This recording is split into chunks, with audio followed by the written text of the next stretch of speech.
let him get through with the first verse there. Hello, Vinyl Community. This is Randy back there with another video. Today's Thursday, February the 15th, 2024. I'm going to show you some records I picked up in the first part of February 2024. And what we're hearing right now is a CD that I got in the mail. Volume 49 of Dave's Picks, the Grateful Dead subscription series. This is 2 complete shows from Palo Alto in 1985, Saturday and Sunday. I think these are 2 afternoon shows, April 27th and April 28th. And yeah, these are really good shows. This is a fan. I never went to this venue. I would have loved to have seen the Grateful Dead here. By the time I was seeing them, the venues, they couldn't play a venue this small. It would have been too much of a madhouse. But you know, the Grateful Dead got their start in Palo Alto, Stanford campus. There is really beautiful, and yeah, you can sort of see right there. And there's Jerry. So I just can't think of a better place to have seen him. I'm sure it would have been just really awesome. Smaller venue, beautiful outdoor day. These are 2 good shows. I will just tell you some of the interesting things about them. What we're hearing right now is Man Smart, Woman Smarter. This is played in the second set of the first day, Saturday afternoon. They started out that Saturday afternoon with Dancing in the Street, which is kind of unusual. I didn't know they'd play Dancing in the Street after after Donna had left the band, but I guess they did play it some. This goes back to the way they played it in the mid-'60s, not the way they played it on the Terrapin Station album. My Brother Esau in here, Bob sung My Brother Esau. There's 2 Bob Dylan songs on here. On the first day, on Saturday, Phil sang Just Like Tom Thumb's Blues. And then on Sunday, Jerry sang in the second set, She Belongs to Me. I think that's the second set. Yeah, She Belongs to Me. And that's a very cool Bob Dylan song. And, you know, there's a video of Bob and Jerry singing that together acoustically, and they both sing. But on this one, it's all Jerry singing. It's not acoustic. Anyway, slow song. So other than that, you know, it's a 2 good solid shows. Also get Crazy Fingers on the second day, which is one of my favorite songs. And, yeah, playing in the band, Wharf Rat, Throwing Stones and Not Fade Away to close out that Sunday afternoon. So yeah, here's the cool sort of the backdrop that I guess they had on the stage. And oh yeah, here's what it would look like. Yeah, the Stanford campus is absolutely beautiful. Frosty Amphitheater. I just can't imagine a better place to have seen them. You can really sort of see what it would be like. There's just trees behind them. Yeah, very cool. Cool picture. And, you know, I think they're very at home there in Palo Alto. It's like their home. It's like their own backyard. So they're still goofing around some. And picture of Jerry there. There's Phil. Sorry. There's Bob. Yeah. Okay. So, yeah, I got that in the mail. That was great. I saw online that Craft Recordings is re-releasing this record. It might be out by now even, or it's coming out soon. Know What I Mean, which is Cannonball Adderley with Bill Evans on piano. They also have the rhythm section from the Modern Jazz Quartet on this, which is, what are their names? Percy Heath on bass and Connie Kay on drums. Yeah, Kraft is going to reissue this as an original jazz classic. Original Jazz Classic reissued it. Originally came out on Riverside Records, 1958. Is that right? Riverside? Yeah, Riverside. Yeah. And 1958. Or no, I think it was 1962 is when this originally came out. But they played together in the Miles Davis band. Miles Davis's group. In the late 50s, so they were already familiar with each other. They'd played together before. So, yeah, it was a very good album. Really, this is one of these records where I have to decide if I'm going to take cellophane off. I mean, it's been on there since 1984 is when this reissue came out. There's the hype sticker telling about it. I don't usually leave the cellophane on, but I'll probably leave this on since it's been on there for so long already. And it's really it's a good album. I like it a lot. It's very mellow. I would say it's very much Bill Evans as a strong influence on this album. Of course, Cannonball is the only horn, so he's heard pretty much throughout. There is which song was it? There's one song in here, I think, is it Elsa? That is almost entirely a Bill Evans song. I think Cannonball just comes in and does one chorus towards the end. Starts out with Waltz for Debbie, Bill Evans' classic song that he wrote. Ends up with Know What I Mean, another Bill Evans song. So, yeah, I was glad to get that one. Found that one online. So, yeah, it's going to be reissued, so I just figured I would see if I could find one of the originals back then. So, cool.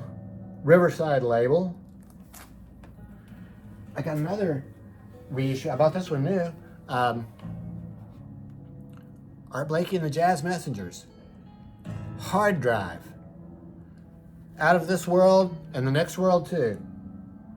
What a fantastic album cover. I mean, that's reason enough to buy this album right there.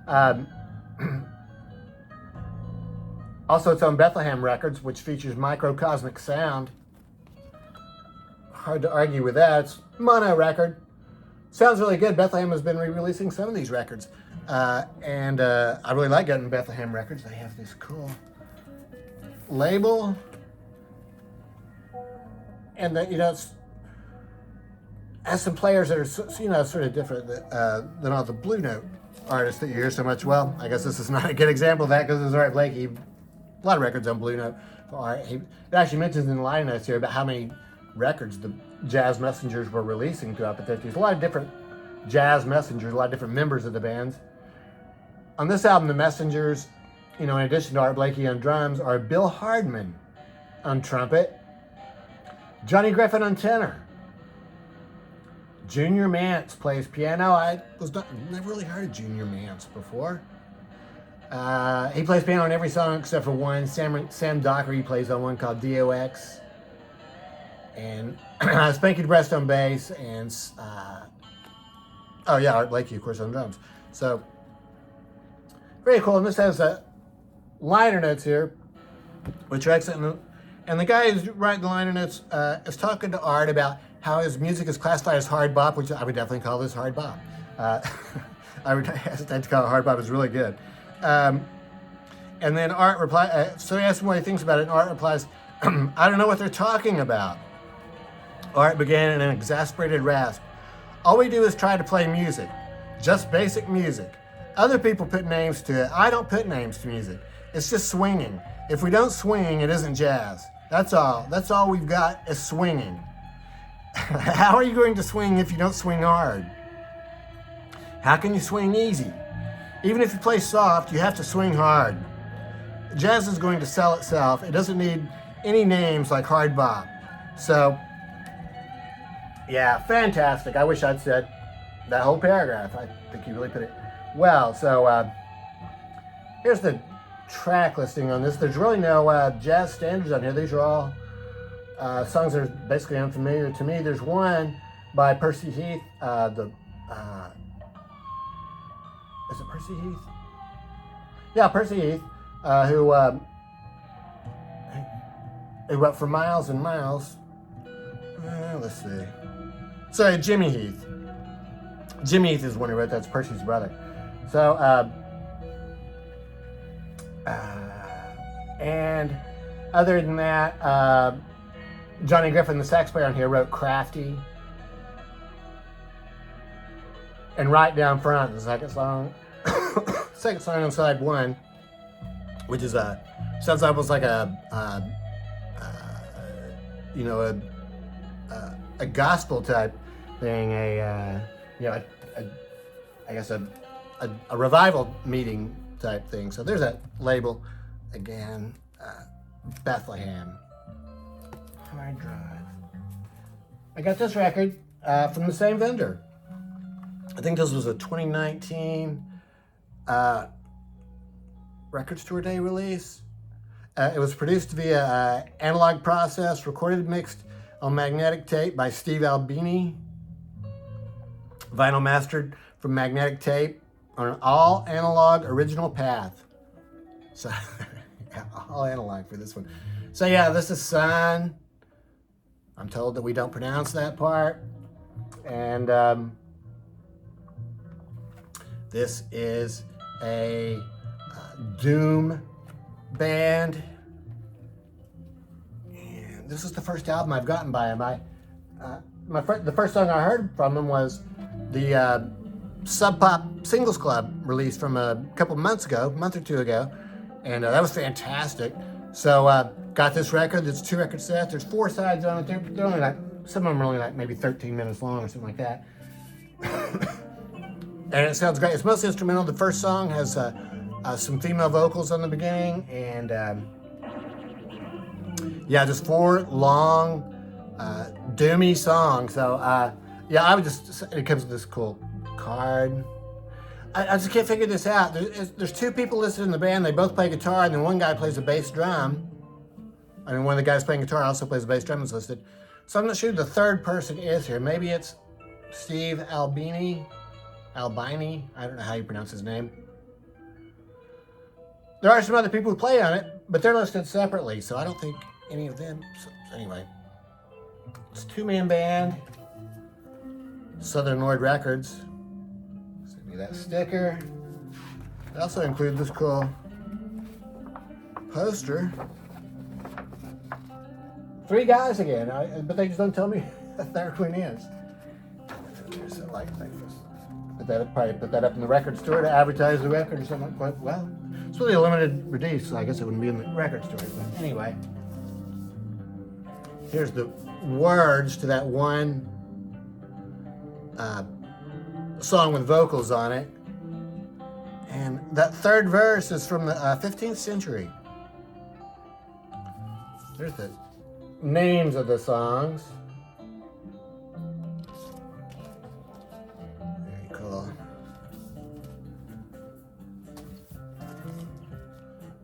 Pictures of the band. Delicious. Flat vinyl. All the labels are basically the same.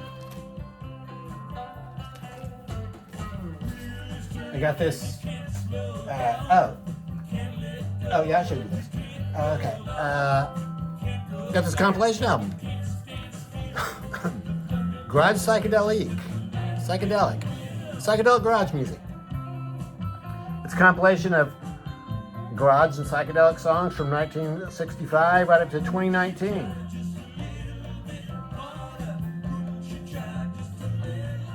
American and UK bands and Australian. Tame Impala is on here. So it was really cool. I already had several of the songs on here, like, Reverberation by 13th Floor Elevators, and quite a few of the songs. Several of the songs I already had on here, like 5 or 6, but then there's a lot of them I didn't have. And there's several bands that I'd never heard before. A song by the OCs on here, which I've heard of them a lot, but I'd never heard them before, so I was glad to get this compilation just for that. And Moon Duo is on here. It ends with Tame Impala. It starts with Sonics. And then Psychotic Reaction by the Count 5. There's a Kim Fowley song, The Trip. So it's a mixture of 60s garage and 21st century psychedelia.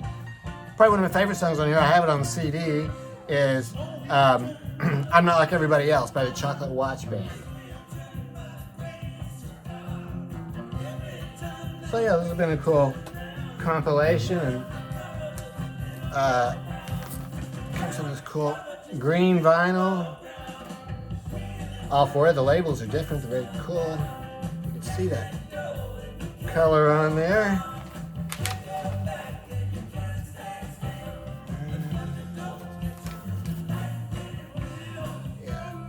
So they're a little bit different, all the labels, that is. So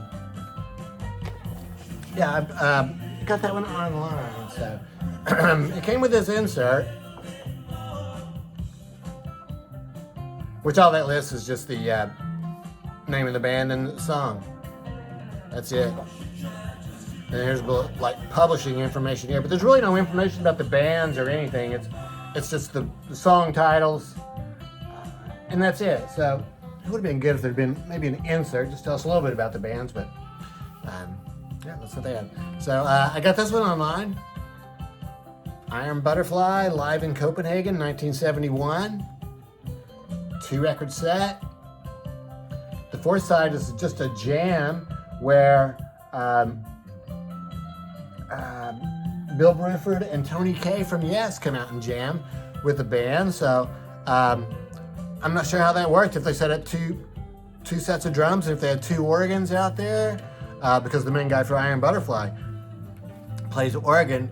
It's hard to say if it's only those 2 or if there's other people from Yes out there too. 1971, so I'm not sure if 1971 is when Fragile came out, and I think Steve Howe was in the band by then, but if Rick Wakeman's not in it yet, I'm not sure if Steve Howe is in it yet either. So I'm just not sure exactly who's jamming. It doesn't say for sure other than the 2 people, the organist and the drummer. This is a reformed version of Iron Butterfly. I was reading about them online. Wow, they had a tremendous amount of turnover in the members of their band.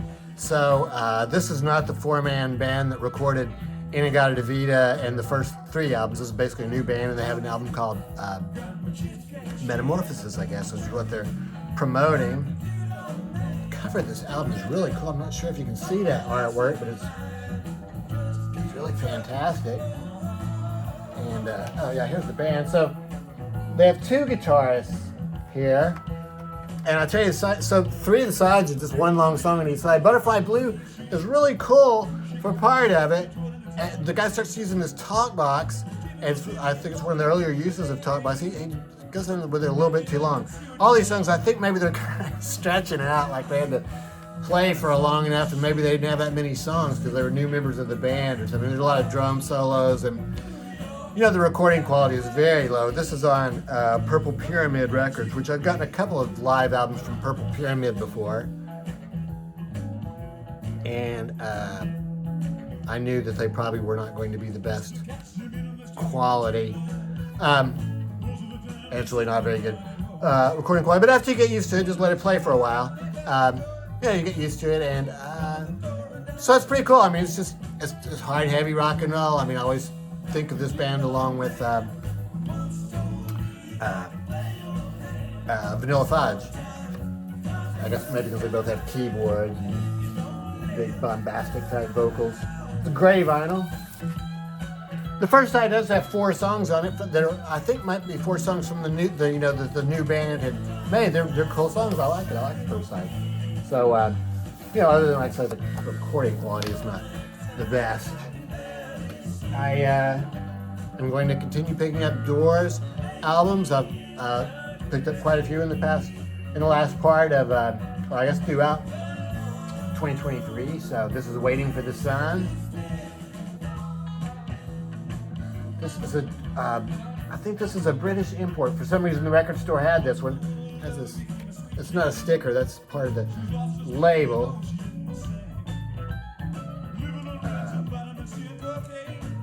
Yeah, here's that. So it's like a German import. I don't know how I ended up with it, or how they ended up with it, but I was glad to get it. And it was new when I got it. It was sealed. So starts out with Hello, I Love You, and then Love Street. Fantastic song, Love Street. Other than that, most of these songs are not really the hits. These are mostly new to me. It's all really good.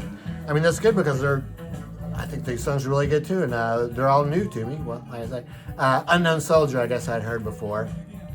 Other than that, though, and then 5 to 1, the very last song on the album, 5 to 1, which is a fantastic song. So I love that color on that one. So came out as Electra. Is it Electra?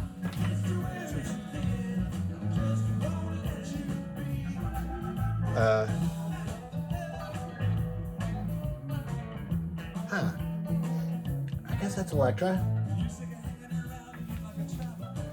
And then I got one more compilation album. Got this one online too. This is called 12. I guess this is Deutsche Grammophon, presenting 12 artists. This music is listed online. This compilation album as electronic and does it say classical or? So it's really like quiet music, and it's I think it's really excellent. It's not orchestral music. It's mostly just piano with a little bit of maybe some other instruments, or a guitar, like acoustic guitar, very quiet acoustic guitar. Also some electric keyboards, I think, and definitely modern music. I don't think it's classified as avant-garde. It's really not difficult to listen to. It's for the most part very melodic. And I looked a little bit online at some of these people, and most of them don't really seem to have albums on Deutsche Grammophon, at least not hard copy albums. So I think these are mostly really newer artists. So it's all new to me. This is not the kind of music I usually listen to, but I'm really enjoying it. It's good, morning music to listen to with coffee and sort of ease into the day. So, Deutsche Grammophon, if you look online, there's all kinds of these things called 12. I guess they present 12 songs on each one of these, and there's different genres they have, and then different years for it too. So this is 2019. So I assume there's something like this for the other years too. So, sounds good. Glad to get it. So, that's it. Can't think of anything else today, so thanks a lot for watching, and I hope everybody's doing well. And let me know what you think about these records. I'd be interested to know. And yeah, thanks for watching.